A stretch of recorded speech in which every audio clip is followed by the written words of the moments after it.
And hello YouTube, and welcome back to another episode of The Zone TV Movie Entertainment with me, your host Jonathan, once again bringing you my 2020 top 10 movies of the year, worst and best, and of course honorable mentions. So I'm going to start off with my top 5 worst films of the year. So let's start with this off with a bang and go from worst to best, because there's not a lot of the bad films this year, but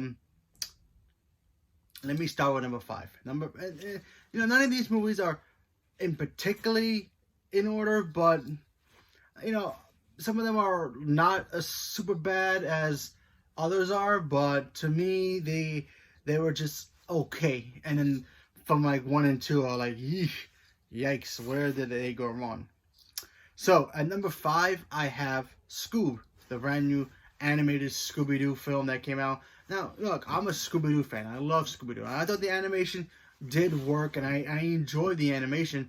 My only problem with the film of this movie was the fact that there was no point in putting this movie in theaters or direct-to-DVD back when, before the whole 2020 mishap happened. This movie felt like a TV or direct-to-DVD film of Scooby-Doo. And, it was them meeting for the first time, them trying to add all the Hanna-Barbera cartoon universe together with Dick Dastardly. I thought that stuff worked. Like I said before, the only problem I really had with this film was the fact that this movie just it didn't feel like a new Scooby-Doo film. It just felt like a normal Scooby-Doo movie that comes out every other weekend at DVD sales. It wasn't really anything special. Yeah, sure, we got to see them team up for the first time, and I thought the voice acting was fine. And but it was nothing really magical about this new Scooby-Doo animated movie. But what can you do? I just didn't like it. If it was just a regular Scooby-Doo film, maybe automatically on DVD, maybe I'd feel differently. But all of them, to me, all are the same anyway. They solve a crime, they fight the bad guy, take off the mask, million kids, same thing. So nothing really special there. At number 4, I have Artemis Fowl. Artemis Fowl, I had no idea what this movie was about, and I think this is based on a book, apparently. And I saw the trailer, I thought it looked cool. It kind of felt like a brand new take on maybe Men in Black meets Spy Kids, and I was like, okay, this could be interesting. Excuse me. And then I watched it, and it was just boring. Sure, the visuals looked cool and all, but what was the story about? You had this genius kid who discovers that fairies are real, apparently, and then he goes on a mission to save his dad, and then he gets mixed up with a whole bunch of things, bad guys trying to destroy the fairy world, and he's got to protect it. And it's like, okay, I mean, he had a cool kick-ass butler, but still, it's like, nothing really here major for me. But what can you do? I just didn't like this film. I thought this was Disney's worst attempt at trying to make a new franchise. They had the idea of this book series can be cool, and then they just botched it like how they did with Narnia after movie 3. Anyway, to me, it was just a waste of time. I didn't really care much about it. At number 3, I have Mulan. Yeah, did not like Mulan. Now, for me, the animated movie is amazing, and I understood what they were doing here. They were going for the traditional Mulan story that had nothing to do with the Disney movie. And I get that. I understand. I respect that culture. I get it. But if you're going to tell me you're going to make Mulan, you're going to make all your Disney animated movies into live action, and Mulan's on the list, then you transition that into live action from the cartoon to the movie. They replaced Mushu. They gave her a sister over her grandmother, which made no sense. The cricket was there, but wasn't really anything magical about the cricket.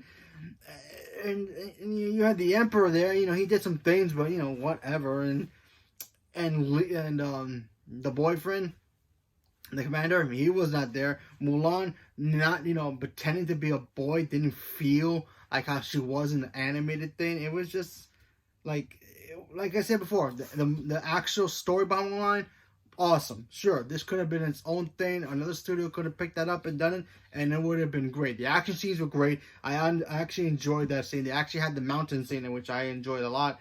And, but this is supposed to be the animated movie, and they didn't do it properly. So that's why it's on the list as number 3. At number 2, I have Bloodshot. Bloodshot, to me, and I didn't even know this was a graphic novel.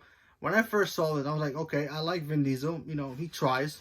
Sure, he's not the greatest actor in the world, but we love him because of Fast and Furious, and that's amazing.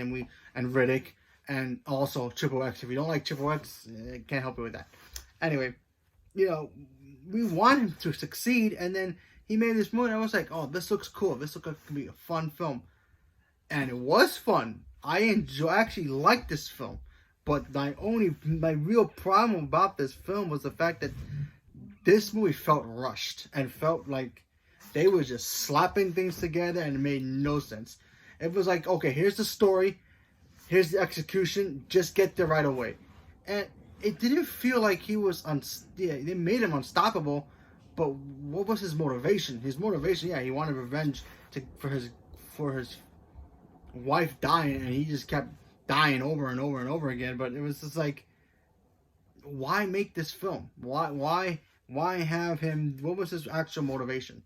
Sure, he kept dying, but why? Give us more backstory. Give us more information about these characters. Like I said, I didn't even know this was a graphic novel, so I really don't know about this character that well. And the fighting was whatever. Some of it was a lot of CG, but whatever. Why did they build him like that? Who authorized that program for him to be who he is? I mean, yeah, sure, there's a lot of questions. I can go read the graphic novel, but after watching the film, I don't even think I want to, because honestly, it just didn't feel cool. I wanted to really, really like this movie to put it on my list, but overall, I put it in the bad list just because this movie, to me, just didn't give me what I wanted to see. I wanted to see a badass movie where Vin Diesel is unstoppable. He wants to destroy things.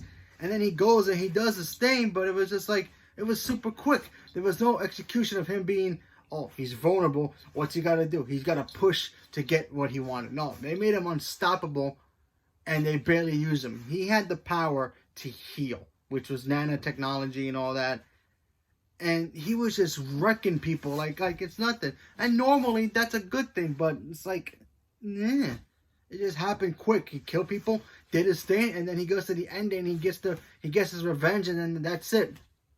Then what was the point of all of that? It's like, really, you couldn't give us a little bit more about it, but what can you do? And of course, number 1, a movie I just uploaded the review for it, and it bothered me. I looked at this movie, I'm like, oh, so this is the movie they're making. And this is the supposed sequel to Shark Boy and Lava Girl, the cinematic universe of Shark Boy and Lava Girl meets Spy Kids, with Robert Rodriguez at the helm. And this movie is called We Can Be Heroes. We Can Be Heroes. It's supposed to be that Shark Boy Lava Girl sequel, and it was just a complete mess. You had a bunch of superheroes. They get kidnapped. Their kids have to take over to save them. And then we find out, and spoiler if you care, we find out that these heroes, they were being taught a lesson so their kids can take over and learn how to protect the planet themselves so they can be the new spy. That's what this movie was about. This movie was about setting up the new Spy Kids, but with superpowers. Yeah. I wanted to turn it off, but after I watched, I was already halfway through it.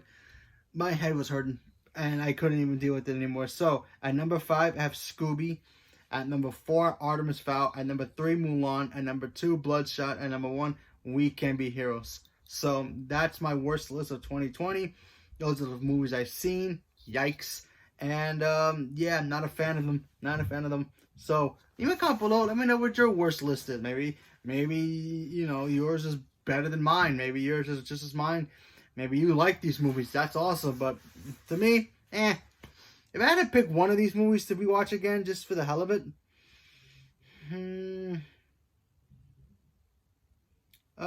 I think I'll just pick Scoob. Even though Scooby-Doo, it was just another version of every animated movie of Scooby-Doo that always comes out every weekend, I will still watch it because at least it was enjoyable in the sense that it was Scooby-Doo. We all love Scooby-Doo. We know the execution of Scooby-Doo, but, you know, whatever. So, leave a comment below. Let me know what you guys thought about it. Stay tuned for more. Thank you very much, and have a good day.